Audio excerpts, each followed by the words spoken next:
The target pattern for this lecture is I must say that. I must say that. In this pattern, the word that is optional. So sometimes we omit this word. Let's look at the meaning of this English pattern. Look at this example first. I must say that you look so pretty in that dress. What does I must say that mean in this sentence? We use it to emphasize a point about someone and make it stronger. We use it to show your feeling and passion. So use this English pattern to make your words even stronger than normal. Let me give you an example. If I simply say, you look very pretty in that dress, the meaning is positive and quite strong. But if I say, I must say that you look very pretty in that dress, the meaning and strength behind it has gone to the next level. So, I must say that makes the following words even stronger. They add more passion and more emphasis. Let's look at the example sentences so that everything is much clearer for you. I must say, the party you held at the weekend was excellent. Everyone had a great time. So you notice that this time I omitted the word that. I didn't include it in this example. This is fine. You can include it if you like, or you can omit it. It's optional. So this example is saying the party you held was excellent.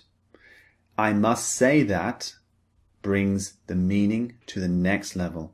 Instead of saying the party you held was excellent, you can say, I must say the party you held was excellent. So it brings the meaning even higher. It makes it stronger. It's showing your feeling and your passion. You're saying, wow, the party was very good. So I must say that makes the following words highlighted. They make them brighter and stronger so that the listener pays more attention. This is the key with this English pattern. Let's look at the next example. Lee says, I'm really disappointed that you didn't come to my wedding. I must say. Phil says, I'm really sorry, Lee. It's just that I felt so ill that day. So Lee is very disappointed with his friend because he didn't come to his wedding. Now there's a few things I need to point out with this example. We used the phrase, I must say, the English pattern, at the end of the sentence. This is also fine. So it highlights the words that you said just before I must say. So it can come at the end as well. The other thing I want to point out is that I must say doesn't always have to be about good news or positive words. So in the previous examples, we spoke about positive things. We said, I must say, you look very pretty in that dress. And we said, I must say, the party you held was excellent. So these are pointing out some very good things. But we can also point out bad things. It makes the bad comment or the bad words stronger as well. So Lee said, I'm really disappointed you didn't come to my wedding. If he just said this, it means he's disappointed. He's at this level. But when he uses I must say, it brings it to the next level. It shows even more disappointment. Can you see? Let's look at one more example. I must say that I am very impressed with your previous experience. I'm going to offer you the job. So in this example, you have an employer or a boss interviewing someone for the job. And the boss says, I must say that I'm very impressed with your previous experience. He's trying to show passion and he's trying to emphasize the fact that he's very impressed. He's not just impressed, he's really impressed. I must say that I'm very impressed. So he's putting strength behind the words that he says.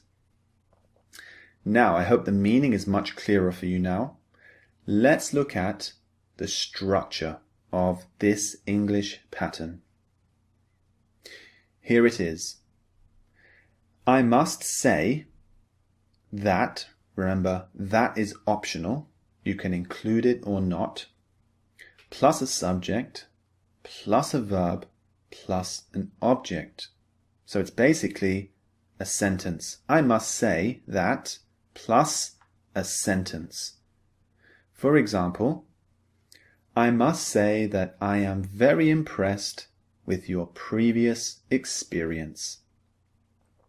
So you can see, if we just say, I am very impressed with your previous experience, this is a full sentence. It's a full grammatical sentence. So that's the basic structure. I must say that plus a sentence. Now remember, I told you earlier that it can come at the beginning or at the end of a sentence. Let's look at how we can do that right now. So we can say, I must say, plus a sentence, or we can reverse it. We can use a sentence, then say, I must say.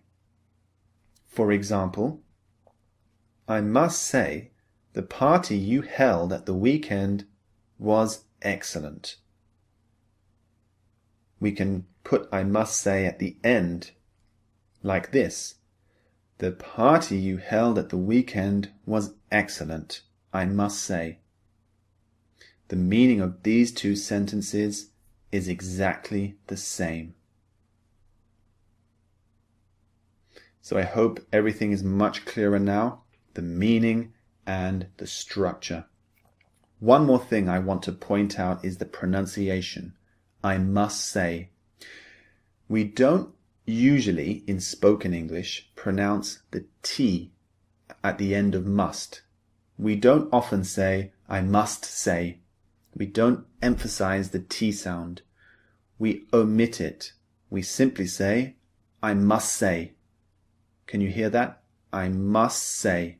So the T is very often deleted in spoken English.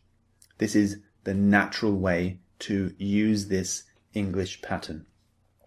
So now move on to the speaking and listening practice exercises.